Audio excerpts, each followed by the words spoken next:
I'm Edith Hall. I'm Professor of Classics at King's College London.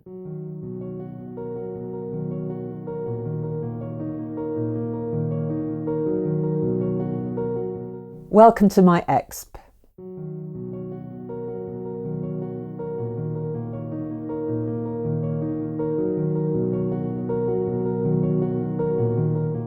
The biggest change that Aristotle introduced into ancient ethics was actually quite a psychological one.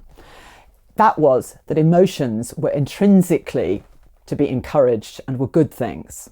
Now, this really does mark him out against almost all the other ancient philosophical schools who all had similar goals of pursuing happiness, usually through virtue, ethics, trying to be a good person, linking those together. But Plato thought that emotion was an absolute demon and a beast, and that we had to bind him down in our soul and actually transcend emotion entirely and replace it with pure reason.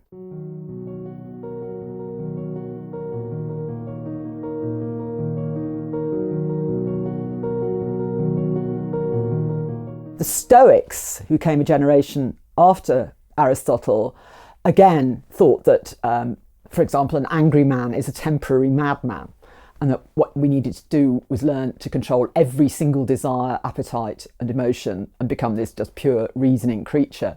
The Epicureans thought that the thing to do was to remove yourself from all public life activity, even avoid having a partner and children, to achieve what they called ataraxia, which is literally translates as no hassles. Don't have a hassle-free life.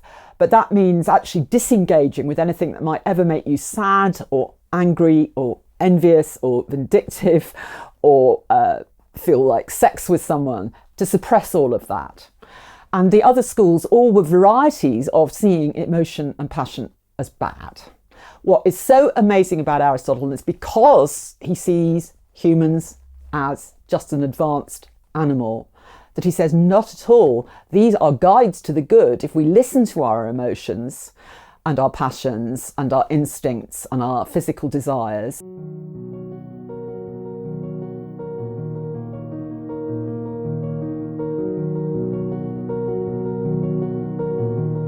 This seems to me to be incredibly compatible with sort of 20th century post-Freudian notions of therapy, that you embrace and examine with your therapist the drives that you have, but then use considered deliberation and ratiocination in order to decide which ones need controlling or modifying and which ones need to be actually fertilised and allowed to see the light of day. The consequence of all this, in terms of his actual systematic method, is that he comes up with the theory of top meson.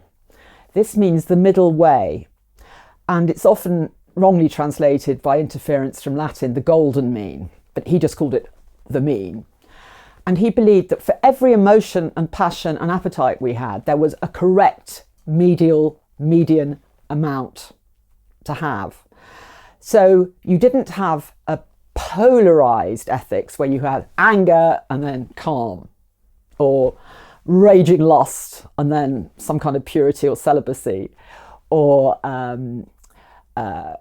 throwing all your money around all the time so that you really put all your dependence into financial crisis, and financial meanness on the other. Every one of these things has got a median in the middle.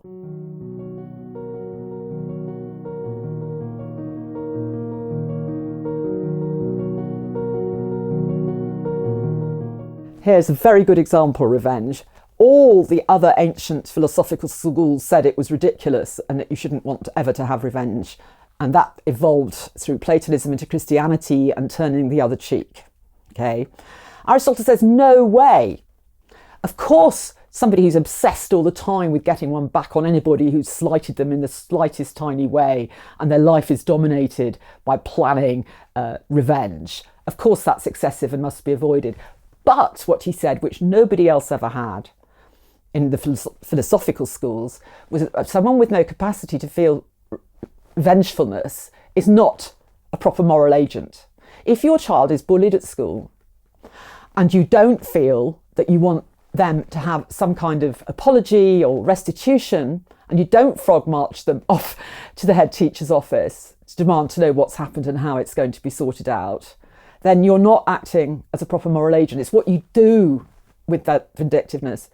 And this has helped me extraordinarily to sort out which perceived slights or offences are completely irrational, and that I'm simply making myself miserable by thinking about when to get back at them, and which ones demand appropriate action.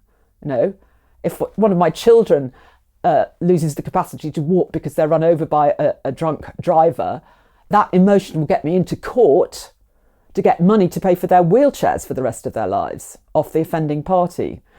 Now, this is so humane. And when I read this, having been brought up in a very strict Christian family and finding that just didn't work for me, I found this just so refreshing that I wasn't a bad person because I felt revenge. What I needed to do was think much harder about what that meant and how I should use it.